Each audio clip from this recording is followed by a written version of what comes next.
Olá, amigos, Namastê. Em 1940, Paramahansa Yogananda realizou uma palestra intitulada O Fim do Mundo.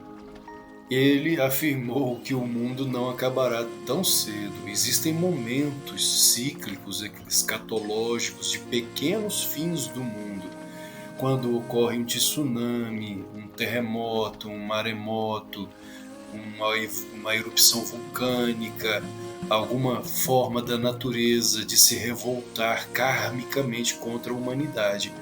Mas o mundo mesmo demorará muito para acabar. São momentos escatológicos atraídos karmicamente pela humanidade. No entanto, ele também afirmou que na era atual, e na opinião dele e de seu mestre Swami Sri Yukteswar, baseado obviamente em suas experiências divinas com Deus, estamos na era de Dwapara Yuga, que é a era elétrica, do conhecimento elétrico e das energias sutis, como Yukteswar afirmou em sua obra A Ciência Sagrada. Sutil porque a energia atômica. Dwapara Yuga é a era da energia atômica e da energia elétrica. Eu gostaria de ler para vocês no livro O Romance com Deus, editora Self-Realization Fellowship, da página 64 à página 68, em que ele fala a respeito desta era atual, da era de Dwapara Yuga. Ele escreveu: A Terra já passou pela Kali Yuga, a era materialista de 1200 anos de duração. Segundo os cálculos de meu guru, Swami Sri Yukteswar, estamos há 240 anos na Dwapara Yuga, ou seja, essa palestra, como afirmei, foi em 1940. Naquela época, a Terra estava no ano 240 da Dwapara Yuga. Hoje, atualmente, estamos no ano de 2024, então estamos no ano 324 da Dwapara Yuga. A segunda era, continua ele, que consiste em 2400 anos. Conforme a sucessão ascendente mencionada, esta é a era elétrica, embora ainda pareça muito materialista. Se você pensar bem, verá como o ser humano progrediu, desde quando compreendia apenas a matéria densa até entender e dominar a energia existente na matéria. É óbvio que existem aqueles retardatários que são os nossos governantes atuais, que vivem ainda em mentalidade de Kali Yuga, mentalidade belicosa, comunista, marxista, que é uma ideologia belicosa. Eles estão no comando da Terra hoje, atualmente. Mas veremos o que Yogananda fala mais à frente sobre isso. Na era presente, o homem progredirá muito no campo científico da eletricidade e do eletromagnetismo. A ciência, obviamente, evoluiu e muito do ano 1700 para cá. Inclusive os suplícios que ocorriam na Europa, em que criminosos eram colocados em praças públicas para serem mortos, assassinados vivos para o deleite do povo, como também ocorria em Roma, no Coliseu, quando pessoas eram lançadas aos leões para o prazer do público. E isso obviamente não existe mais. Esses suplícios não existem mais. Significa que apesar de termos líderes comunistas no mundo, não é, e que têm levado nações à miséria, à fome, ao holodomo, houve também um avanço. Estamos em verdade em uma batalha. Quando a Bíblia fala a respeito do Apocalipse, do Armagedon, não está errado quando os cristãos falam a respeito. Tudo que em verdade está registrado na Bíblia, Yogananda afirmou, é real, é verdadeiro. A questão é esse momento em que estamos vivendo atualmente, que estamos vivendo hoje, não é o único. A humanidade passa por esses momentos cíclicos ao longo das eras. E já passamos incontáveis vezes, se aceitarmos a ideia das yugas, das eras de evolução, Já passamos incontáveis vezes por pequenos momentos escatológicos, como é o momento atual. Ele continua: à medida que a Dwapara Yuga avança, as doenças serão progressivamente tratadas e curadas com raios. É interessante isso, porque a fisioterapia hoje trata as pessoas utilizando eletricidade, pequenos choques elétricos e raios. Essa é uma previsão dele em 1940, que está acontecendo hoje. A energia vibratória pode atingir os fatores eletrônicos dos átomos, os componentes fundamentais da matéria, onde as densas substâncias químicas não conseguem penetrar. Depois desta guerra, referindo-se à Segunda Guerra Mundial, teremos grande progresso na ciência da eletricidade e a aviação também se desenvolverá enormemente. Viajaremos muito mais pelo ar. Os aviões ainda são vistos com certa reserva por muitas pessoas, lembrando que esta palestra foi em 1940. Assim como os trens já foram temidos, mas os aviões já começam a prevalecer, sendo os trens quase uma coisa do passado. Gradualmente, os carros passarão a ser vistos como bem antiquados. Ele estava aqui prevendo a volta dos Vimanas, né, dos carros voadores, e não demorará muito para começarmos a andar em Vimanas contemporâneos, em carros voadores da contemporaneidade. O problema da Segunda Era, a Dwapara Yuga, é que não existe suficiente segurança, pois a ciência desempenha os papéis de o médico e o monstro. O homem utiliza a ciência não apenas para criar e fazer coisas boas, mas também para destruir. Portanto, o desenvolvimento científico ainda não é seguro. Esta guerra mundial mostra como a tecnologia científica está sendo usada para destruir a humanidade. Deste conflito, aprenderemos a empregar mais dispositivos científicos para o conforto humano. Contudo, se não desenvolvermos forças espirituais, também continuaremos a usar a ciência para destruir. Com esta guerra, as pessoas aprenderão as consequências devastadoras do abuso da tecnologia. Na Primeira Guerra Mundial e em épocas anteriores, os duelos eram considerados cavalheirescos. Mas a ideia de cavalheirismo desapareceu. Atualmente ninguém quer lutar. Depois de terminar o atual conflito, novamente lembrando que está se referindo à Segunda Guerra Mundial, o medo da devastação mundial será tão grande que, se alguém tentar começar uma guerra, o resto do mundo cairá sobre aquela nação. Estou falando de coisas muito além de meu tempo. Vejam que interessante. Ele realizou esta palestra em 1940. A Segunda Guerra Mundial terminou em 1945, com as explosões das bombas atômicas em Hiroshima e Nagasaki. Se ele não fosse onisciente, como afirmaria isto? Ele sabia, ele tinha consciência, a onisciência das bombas atômicas em 1940. Senão ele não afirmaria isto, que afirmou depois que terminar o atual conflito, o medo da devastação mundial será tão grande que, se alguém tentar começar uma guerra, o resto do mundo cairá sobre aquela nação, porque saberão da existência de armas, inclusive até mais poderosas, mais devastadoras do que a própria bomba atômica, e nós sabemos que a bomba atômica hoje já não é a arma mais poderosa que existe. E ele continua: o armamento é necessário agora. Um plano de defesa é bom. Veja como ele era a favor da legítima defesa. Inclusive, a Índia hoje é a nação que possui o quarto maior efetivo militar do mundo, possui bomba atômica. Se não fosse assim, a Índia já teria sido conquistada, dominada, invadida pelo Paquistão ou pela China. E ele continua: um plano de defesa é bom, mas não trará a paz definitiva. Cada vez que alguém usar a força bruta, sempre haverá outro mais forte.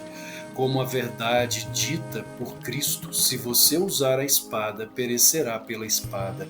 A força bruta só será subjugada quando a humanidade compreender a mensagem eterna de Cristo e dos grandes mestres. Só com a força espiritual as guerras cessarão. O comunismo é o câncer da sociedade atual. E ele se infiltra nas nações que se afastaram de Deus, que se afastaram da conexão com o divino. Não é a autêntica religião, o autêntico religar, e não é simplesmente ler a Bíblia, não é simplesmente conhecer os textos sagrados, não é simplesmente bater no peito, sou religioso.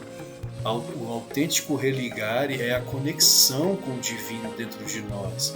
Se não existe essa conexão, não estamos verdadeiramente com Deus. Somos apenas fanáticos religiosos e não pessoas de conexão divina. E essa ausência de conexão é que atrai o comunismo para as nações.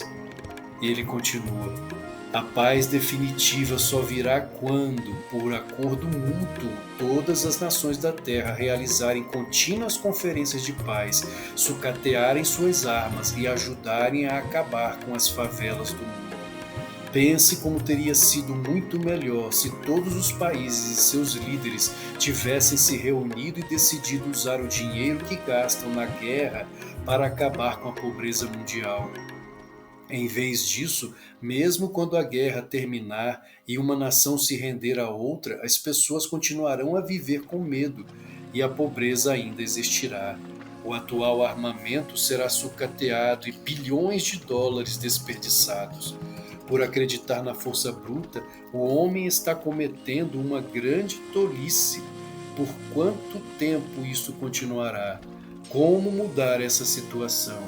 Somente quando os países estiverem traumatizados pela guerra é que começarão a perceber sua estreiteza de visão. Mas eu digo, embora não pareça, esta guerra está sendo travada pela liberdade de todas as nações oprimidas.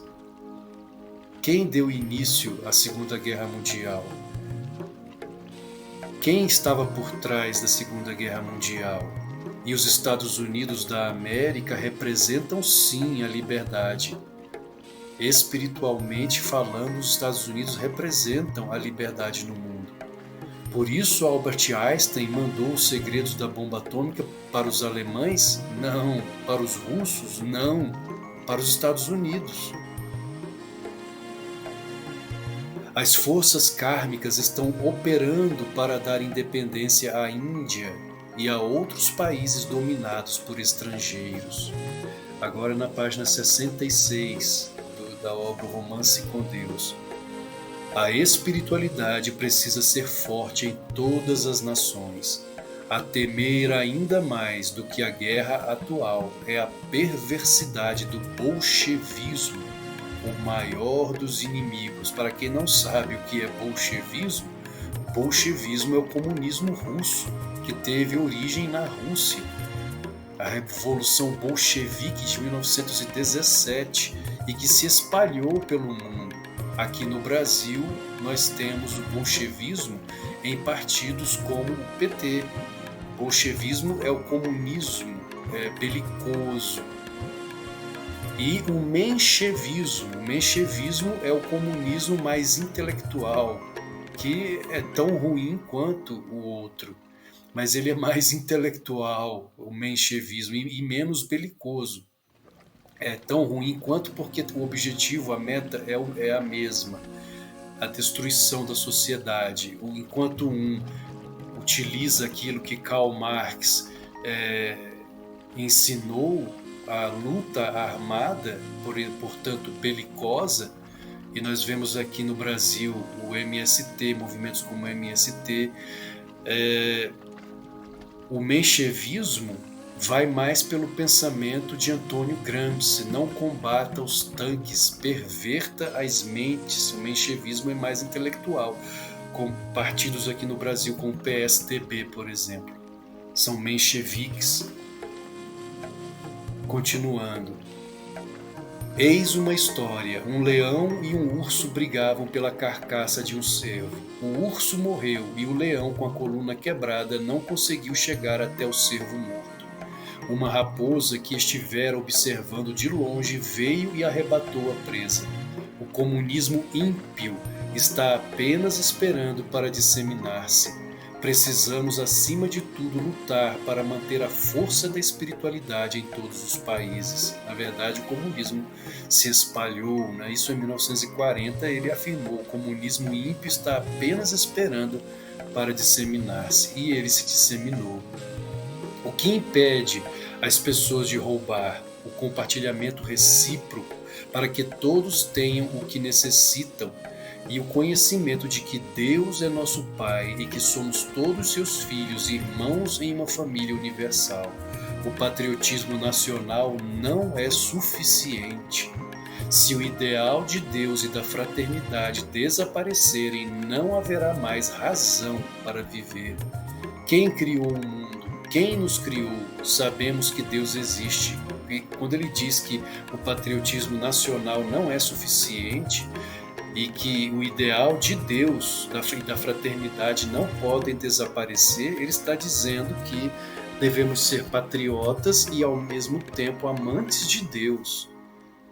Devemos ser patriotas e amantes de Deus, porque Deus é a força que pode de fato derrotar o comunismo.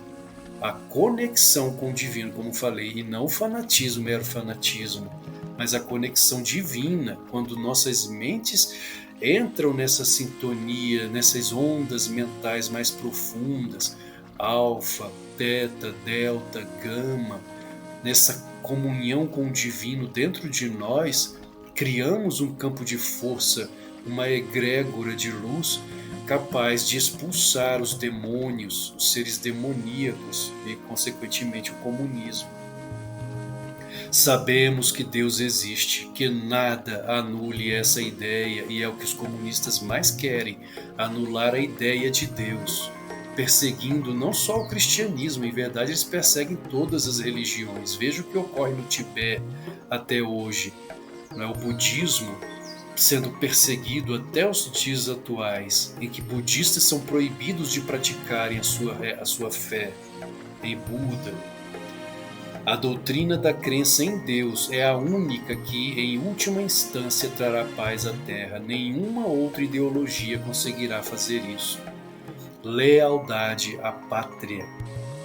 Enquanto você vive em um país, seja qual for, precisa ser leal a ele. Não devemos admitir elementos subversivos em nosso país. Considero a traição o mais terrível dos crimes, o mais tenebroso de todos os males do mundo. Vejam a importância da lealdade à pátria. O traidor, aquele que trai a sua pátria, a sua nação, é alguém que não deve ser considerado por nós, como ele diz aqui, não deve ser admitido, não devemos admitir elementos subversivos em nosso país. É um traidor. Nunca traia sua família, vizinhos ou amigos, e nunca traia a seu país. Quem não consegue ser fiel à sua pátria, não consegue ser fiel a Deus. Lembre-se da história do morcego. Quando as aves e os animais brigavam entre si, o morcego se fazia aliado de um lado ou de outro, dependendo de quem estava ganhando. Depois da assinatura de uma trégua pelos dois lados, ambos tomaram uma resolução: vamos destruir o morcego. Assim, lembre que é da maior importância ser leal à sua terra. Se você não gosta dos ideais do seu país, abençoe-o e vá para outro lugar. Aqui falta muito patriotismo. Eu estava se referindo aos Estados Unidos, porque morou por mais de 30 anos nos Estados Unidos da América, que o abraçou e que foi o local mais alto para a difusão do yoga pelo mundo, como pai do yoga no Ocidente. Com isso, não quero dizer que você deve amar os Estados Unidos com um tipo de patriotismo que tenta destruir outras nações. Vejam como é interessante. Amar a sua nação, amar a sua pátria, não significa odiar as outras nações. Porque Rashtra Dharma é o amor à pátria, à minha terra natal. Manava Dharma é o amor à humanidade. É um círculo concêntrico de amor que começa com Vyakti Dharma, amor a Deus em mim, aos preceitos éticos, morais, individuais. Depois o amor à família, um círculo concêntrico. Amor à família, Parivarika Dharma, amor à sociedade, Samanja Dharma, amor à pátria, Rashtra Dharma e amor à humanidade, Manava Dharma. O tipo de patriotismo que tenta destruir outras nações. Em vez disso, ame a seu país e a seus ideais, para que assim consiga amar ao mundo todo. Se todos amassem primeiro a própria pátria e depois expandissem este amor para incluir todos os outros países como seus, não haveriam mais guerras. Portanto, nunca tolere alguém que não seja um patriota verdadeiro. Ninguém tem o direito de viver neste país sem amá-lo. É errado morder a mão que nos alimenta. Eu preferiria que as pessoas me batessem ou me matassem do que me traírem. Abomino a traição, nunca traí a ninguém. O amor que dei a todos, eu o dei sinceramente. Não há uma só pessoa que possa se colocar perante mim e verdadeiramente dizer que fui desleal. Quando dou o meu amor, eu o dou de todo o coração, mas isso não significa que não perceba quem não é sincero comigo. Diante do farol da luz divina, tudo é revelado. Assim, meus queridos, nunca traiam a ninguém, e sempre que virem uma traição, corrijam a pessoa e recusem-se a cooperar ou apoiar seus maus atos. Deus sabe quem está certo e quem está errado. Estejamos todos unidos em tudo o que é nobre. Apoie os ideais deste país. Se porventura ocorresse uma agressão bélica no intuito de destruir os Estados Unidos e o país precisasse de minha ajuda, eu a daria para Mahansa Yogananda. Por amor a seu povo e para defender a nação em cujas terras vivo, devemos fazer nossa parte para ajudar a proteger a América e nossos entes queridos, mas ao mesmo tempo não devemos permitir que o ódio nos domine. O mundo nunca precisou tanto de amor como agora. O amor será um fator muito forte para erradicar a guerra. Tomemos a resolução de que, aconteça o que acontecer, faremos de Deus a estrela polar de nosso amor e enviaremos amor a todos.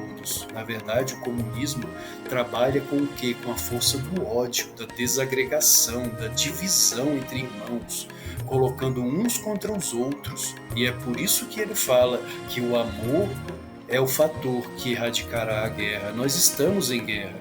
Nós já estamos na Terceira Guerra Mundial. Ela só não se tornou ainda bélica. Mas nós estamos em uma Terceira Guerra Mundial. A humanidade inteira lutando por ideologias. E ele continua. Orem mentalmente comigo. Pai Celestial, Tu és amor. Sou feito à Tua imagem. Sou uma esfera de amor. Expando esta esfera para incluir toda a humanidade no reino de meu amor. Esta guerra não será a última, referindo-se à Segunda Guerra Mundial. Se o vencedor usar seu poder para penalizar as outras nações, isso fará com que um dia os países perdedores tentem revidar com um poder maior. O potencial humano de destruição cresceu muito mais do que o poder de construir.